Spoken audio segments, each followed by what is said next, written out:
ठाणे और मालेगांव में शिंदे की पार्टी का मेयर होगा। बीएमसी में भी शिंदे की पार्टी बीजेपी के साथ सत्ता में होगी। मुंबई में शिंदे सेना के 27 पार्षद जीते हैं, इसलिए उनकी पार्टी के नेता खुश हैं। एकनाथ शिंदे की पार्टी के लोगों ने कहा कि ठाकरे बंधुओं ने मुंबई और बीएमसी को अपनी कमाई का जरिया बना लिया था, बाला साहब के नाम को बदनाम कर रहे थे। इसके बाद एकनाथ शिंदे ने लोगों से कहा कि बाला साहब ठाकरे जैसा ब्रांड कोई नहीं बन सकता, उनके असली वारिस वही हैं। मैं इतना ही कहता हूं कि लोगों ने डेवलपमेंट जो है, डेवलपमेंट ही ब्रांड है, विकास यही ब्रांड है। और बाला साहब थे हमारे ना, बाला साहब वो थे ना ब्रांड। बाला साहब उनका एक अलग कद था, अलग वजूद था। ये उनको वैसे कोई बनना चाहता होगा तो नहीं बन सकता है। वो बाला साहब एक ही बार होते हैं, हर बार नहीं होते। और ये चुनाव में डेवलपमेंट को ही ब्रांड लोगों ने समझा है, डेवलपमेंट को स्वीकार किया है। लेकिन इस इलेक्शन में अजीत पवार की स्थिति न माया मिली न राम जैसी हो गई। महाराष्ट्र सरकार में साथ होने के बाद भी अजीत पवार ने महायुति से अलग होकर चुनाव लड़ा। पुणे और पिंपरी चिंचवाड़ में तो उन्होंने बीजेपी को हराने के लिए अपने चाचा शरद पवार से हाथ मिलाया। उम्मीद थी कि पवार की पावर दिखेगी। बीजेपी पर भ्रष्टाचार का आरोप भी अजीत पवार ने लगाया, जमकर प्रचार किया, लेकिन दोनों जगह बीजेपी जीती।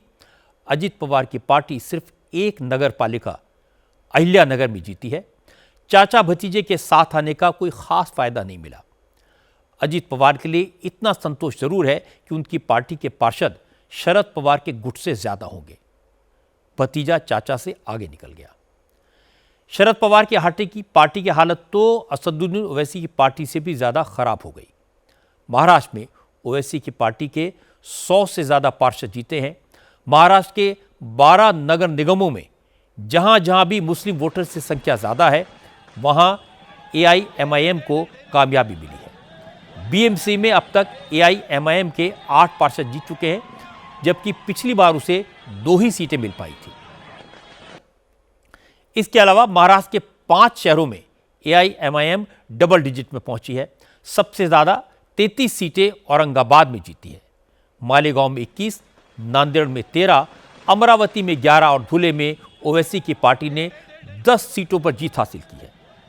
इसके अलावा अकोला, सोलापुर और दूसरे कई शहरों में एआईएमआईएम ने शानदार प्रदर्शन किया है। पार्टी नेताओं का स्टैंड बिल्कुल क्लियर है। वो जानते हैं कि कहां किसके वोट बैंक में सेंध लगानी है। बीएमसी चुनाव में इस बार मुसलमानों ने अजीत पवार के एनसीपी, समाजवादी पार्टी और कांग्रेस के बजाय एआईएमआईएम को सपोर्ट किया। इसीलिए आज वारिस पठान ने कहा कि मुंबई में साइकिल पंचर हो गई, अब एआईएमआईएम का वक्त आ रहा है। लोगों ने मान लिया ओवैसी साहब को अपना नेता, उनको लग गया कि वाकई में शख्स है, ये पार्टी है जो पूरी महाराष्ट्र के अंदर विकास डेवलपमेंट की काम करेगी। सिर्फ बात नहीं करते, वर्क इज अवर आइडेंटिटी। और दूसरी तरफ साइकिल तो पूरी पंक्चर हो गई। दोनों टायर साइकिल के पूरे महाराष्ट्र के अंदर पंक्चर हो चुके हैं, पंक्चर। ये जो कल तक घमंड गुरूर में घूमते थे, इक्तिदार पे बैठते थे, काम नहीं करते थे, आज जनता ने उनको जवाब दे दिया ना।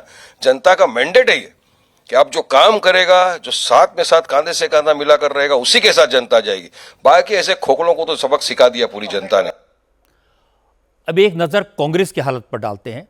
मराठवाड़ा रीजन को छोड़कर पूरे महाराष्ट्र में कांग्रेस का बुरा हाल हुआ।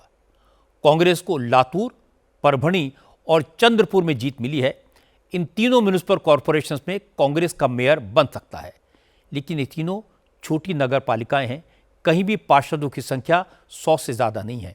इसलिए इन इलाकों में कांग्रेस की जीत का महाराष्ट्र की राजनीति पर बहुत असर नहीं होगा और न ही कांग्रेस को कोई खास फायदा होगा।